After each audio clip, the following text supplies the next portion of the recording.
पाठशाला में अगला चैप्टर, जिसमें आपको बताऊंगा कि ममता की पार्टी टूट गई, 60 विधायक भाग गए, क्या ममता और भाईपो को टीएमसी से बाहर निकाल देंगे? ममता के भतीजे पर आज विधायकों ने क्या क्या कह दिया, टीएमसी में मचे घमासान पर स्पेशल चैप्टर देखने वाले हैं।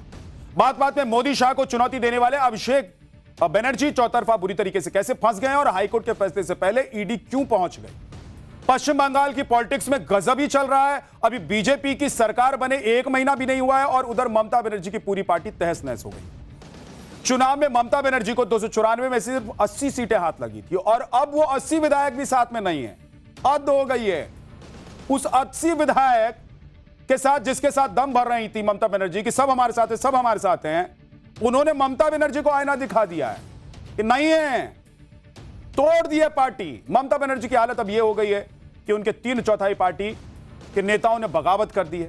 ममता बनर्जी के विधायकों का यह विरोध उनके भतीजे अभिषेक बनर्जी को लेकर, लेकिन ममता बनर्जी अभी भी भाईपो प्रेम में फंसी हुई है। दूसरी तरफ ममता बनर्जी की मुसीबतें बढ़ती जा रही हैं।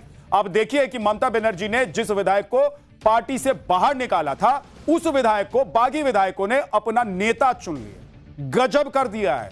ममता बनर्जी जिनकी पार्टी है, जिन्होंने पार्टी बनाई और जिनकी पार्टी में जिनका सिक्का चलता था, जिनके भतीजे का सिक्का चलता था, उस पार्टी के नेताओं ने उन्हीं से अलग होकर अपना रास्ता बना लिया और बोला है कि अभिषेक बनर्जी को नहीं झेल पाएंगे। भाई बंगाल ने भी तो बोला कि भाई नहीं झेल पाएंगे आप लोग। वही अभिषेक बनर्जी के खिलाफ पार्टी के अंदर विरोध तेज होता जा रहा है। अब तो देखिए कि अभिषेक बनर्जी के खिलाफ ईडी ने भी शिकंजा कसना शुरू कर दिया है। बंगाल में सत्ता जाने के बाद क्या ममता बनर्जी के हाथ से पार्टी की कमान छिन जाएगी? आज ये आपको बताने वाला हूं। और ऐसे कौन से सिग्नल्स दिखाई दे रहे हैं जिससे यह पता चल रहा है कि ममता बनर्जी की नैया डूब रही है और ममता बनर्जी बहुत जल्द ही हो सकता है कि पश्चिम बंगाल से बाहर आपको कहीं और कुछ और राजनीति करती हुई नजर आ जाए। बागी विधायकों को अभिषेक बनर्जी मंजूर नहीं है, यह उन्होंने क्लियर कर दिया है। ममता बनर्जी अपने भतीजे को लेकर क्या फैसला करने वाली हैं, यह भी आज आपको बताने वाला हूं। लेकिन सबसे पहले एक ट्रेलर।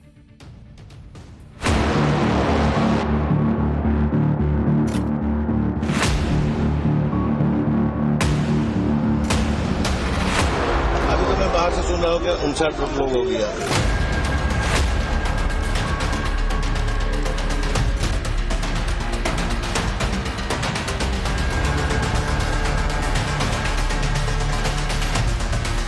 दल का जो दुर्गति है, ये तो सब कोई बोल रहा है कि इस पे कहीं ना कहीं अभिषेक बनर्जी का विफलता है। ममता बनर्जी के बहुत बुरे दिन चल रहे हैं। पहले सत्ता गई, जिसके बाद पार्टी में कलह शुरू हो गई और इसके बाद उन्होंने पूरी ताकत लगा दी, लेकिन फिर भी अपनी पार्टी को बचा नहीं पाई। पहले 2 विधायकों को पार्टी से निकालकर उन्होंने अपने विधायकों को मैसेज देने की कोशिश की थी कि पार्टी से बढ़कर कोई भी नहीं है, लेकिन उनका यही फैसला, उनका यही मैसेज उल्टा फायर कर गया। पार्टी से निकाले गए विधायक ऋताभृता बनर्जी के साथ उनके 58 विधायक चले गए। आज ही टीएमसी के बागी विधायकों ने विधानसभा स्पीकर रथिंद्र बोस को अपना समर्थन पत्र सौंपा, जिसे स्पीकर ने मंजूर भी कर लिया। समर्थन पत्र के मुताबिक ऋताभृता बनर्जी विधायक दल के नेता और नेता विपक्ष हैं। जावेद खान, संदीपन साहा और सबीना यास्मीन और सियूली साहा को उपनेता बनाया गया है, जबकि अखरुज्जमान को टीएमसी विधायक दल का चीफ व्हिप नियुक्त कर लिया गया है। सुनिए कि टीएमसी से निकाले गए विधायक संदीपन साहा ने आज क्या कहा। लेटर दिया, अभी जो एलओपी का रूम है वो अलॉट कर दिया गया है। एलओपी वहाँ पे बैठे हुए हैं। हम लोग चाहेंगे कि ममता दी हमारी एडवाइज़र बन के रहे, हमें सलाह दे और हम लोग ये एलओपी और चीफ व्हिप को लेके दल को अच्छे से चलाए विधानसभा के अंदर। दल का जो दुर्गति है, ये तो सब कोई बोल रहा है कि इस पे कहीं ना कहीं अभिषेक बनर्जी का विफलता है। तो अगर अच्छा होने से आप उसका श्रेय लेते हो तो खराब होने से भी उसका जिम्मेदारी लेना पड़ता है। कमाल है बॉस। आप सोचिए कि जिस ममता बनर्जी के कहने पर ये उठते थे, बैठते थे, चलते थे, उस ममता बनर्जी के लिए अब यही लोग, यही नेता कह रहे हैं कि भाई सलाहकार समिति में आ जाइए, वहां से सलाह दीजिए, पार्टी को तो हम चला लेंगे। क्यों? क्योंकि इन लोगों ने भी 15 साल तक झेला है। भले इस सत्ता में थे लेकिन झेल रहे थे, बर्दाश्त कर रहे थे, एटीट्यूड बर्दाश्त कर रहे थे। इन लोगों के साथ जो किया जा रहा था वो सब बर्दाश्त कर, तभी ना टूट गए हैं जी। नहीं तो क्यों टूट जाएंगे? अब सोचिए कि जिस पार्टी में 15-15 साल तक विधायक रहे, मंत्री रहे, मलाई खाई, उस पार्टी के साथ ऐसा करेंगे तो अगर धुआं उठाए तो आग लगी होगी ना। टीएमसी के बागी विधायकों के विलन अभिषेक बनर्जी। आप देखिए कि बागी गुट ने अपने पत्र में ममता बनर्जी को अभी भी पार्टी अध्यक्ष बताया है, लेकिन अभिषेक बनर्जी का नेतृत्व और विधायक दल से जुड़े फैसलों को मानने से इनकार कर। नेता विपक्ष बनने के बाद ऋता बनर्जी ने कहा है कि हम सब टीएमसी के विधायक हैं, हमारी नेता ममता बनर्जी हैं, हम उनसे राय लें। लेकिन अभिषेक बनर्जी का विधानसभा के साथ या फिर बंगाल की जनता के साथ कोई नाता नहीं है। अभिषेक बनर्जी की विधानसभा में कोई भूमिका ही नहीं रहेगी। उनके साथ हमारी पार्टी का भी कोई संबंध नहीं है। उनका बंगाल की जनता का भी कोई संबंध नहीं है। अगर संबंध होता तो वो 26 दिनों तक छिपे नहीं रहते। इसके साथ ही उन्होंने साफ कर दिया कि विधानसभा के अंदर और बाहर सरकार का विरोध करेंगे, लेकिन अगर सरकार कुछ अच्छा करती है तो तारीफ भी की जाएगी। विधानसभा में नेता विपक्ष बनने के बाद ऋता बनर्जी ने साफ कर दिया कि उनका विरोध अभिषेक बनर्जी को लेकर ही शुरू हुआ था और अभी तक है। सुनिए एक बार कि उन्होंने क्या। अभिषेक बनर्जी का कोई भूमिका ही नहीं रहेगी। उनका साथ ये हमारा लेजिस्लेटिव पार्टी का कोई संबंध ही नहीं है।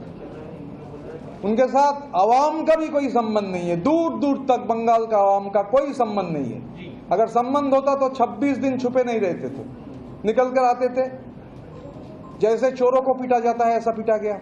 ममता बनर्जी का सवाल है, हम लोग मानते हैं कि Mamata Banerjee is a very tall leader और हमारा लेजिस्लेटिव पार्टी का उनसे आवेदन रहेगा कि हमारा चीफ एडवाइजर के तहत हम लोगों का मार्गदर्शन करते रहें।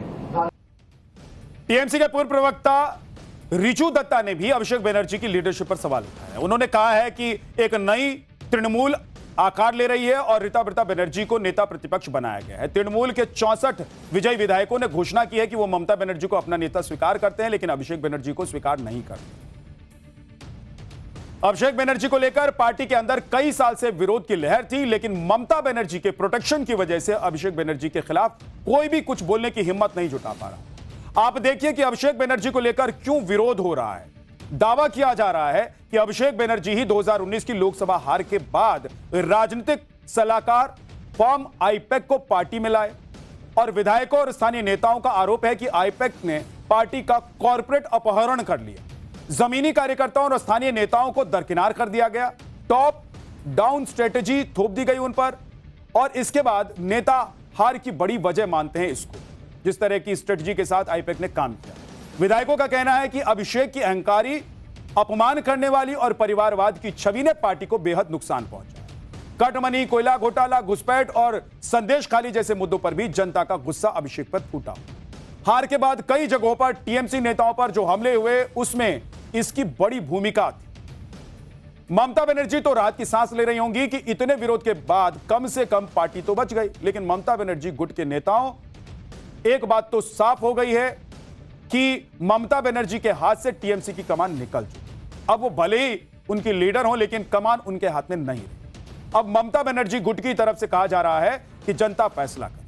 ममता बनर्जी की तरफ से पोस्ट किया गया है कि जिन लोगों ने आज दीदी के साथ विश्वासघात करने का रास्ता चुना है, उनका फैसला आखिरकार जनता ही करे। उनके ये कदम इस धारणा को ही और मजबूत करते हैं कि वो बीजेपी से जरा भी अलग नहीं है। ममता बनर्जी की सबसे बड़ी ताकत पार्टी के जमीनी स्तर के कार्यकर्ताओं और समर्थकों का अटूट समर्पण है।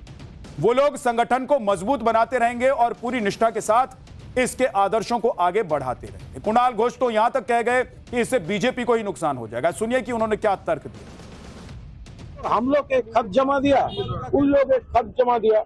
ऐसा बहुत सारा एमएलए है जिसका साइन हमारा खत में भी है, उनका खत में भी है, तो दिया, दो खत जमा किया।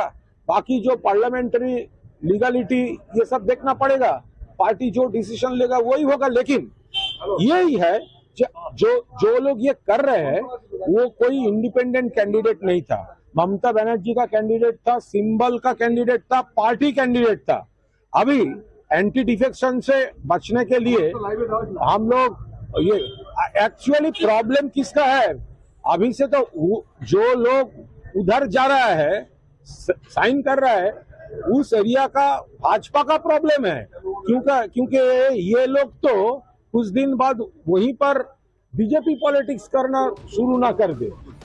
अब कुणाल घोष को सुनकर आप ये कह सकते हैं कि दिल को खुश रखने को गालिब ये ख्याल अच्छा है, लेकिन देखिए कि वक्त जब खराब होता है तो क्या क्या होता है। अपनी पार्टी भी ममता बनर्जी के हाथ से चली गई। दिल को खुश करने के लिए उनके नेता कुछ भी बोले जा रहे हैं, लेकिन दूसरे जो सहयोगी संगठन है इंडी गठबंधन के, जो सहयोगी दल हैं, वो भी इधर से क्यों नहीं मार रहे हैं। उधर से हाथ मार रहा है। इधर कांग्रेस भी ममता बनर्जी पर हमलावर है। कांग्रेस नेता अधीर रंजन चौधरी ने कहा है कि ममता बनर्जी ने जो हमारे साथ किया वही अब उनके साथ हो रहा है। सुनिए उन्होंने क्या कह दिया। ममता बनर्जी जिस खेल में बार बार कांग्रेस पार्टी को तोड़ने की कोशिश कर रही थी और किए भी थे, वो एक ही खेला खेले जा रहे हैं। एक ही खेल जो खेलने में ममता बनर्जी माहिर थी, आज वो खुद देख रहे हैं कि बीजेपी वो खेल खेलने में उससे ज्यादा माहिर। वक्त वक्त की बात है, यही जब साथ में चुनाव लड़ते हैं तो एक दूसरे की तारीफ करते नहीं थकते हैं। अभी ममता बनर्जी का वक्त खराब हुआ है तो देखिए कि लपेटने से भी बाज नहीं आ रहे हैं। अभिषेक बनर्जी को लेकर टीएमसी में दो फाड़ हो। इधर अभिषेक बनर्जी की मुश्किलें बढ़ती जा रही हैं, उधर फर्जी साइन मामले में सीआईडी ने जांच शुरू कर दी और आज ईडी की टीम अभिषेक बनर्जी के घर भी पहुंच गई। बताया जा रहा है कि प्राथमिक शिक्षा भर्ती घोटाले के मामले में ईडी की टीम पहुंची हुई थी और ईडी की टीम ने अभिषेक बनर्जी को इस मामले में समन सौंपा है और 15 जून को पूछताछ में शामिल होने के लिए बुला भी लिया है। तो मुश्किलें चारों तरफ से बढ़ी हुई हैं, टीएमसी की, ममता बनर्जी की और अभिषेक बनर्जी। मतलब अपने भी अब साथ नहीं दे रहे हैं। हालत ये हो गई। पाठशाला में अब दिल्ली अग्निकांड का चैप्टर। दिल्ली के होटल में लापरवाह सिस्टम की वो आग जिसने 21 लोगों की जिंदगी खत्म कर दी। बिना एनओसी, बिना परमिशन के कदम कदम पर कैसे बन गए हैं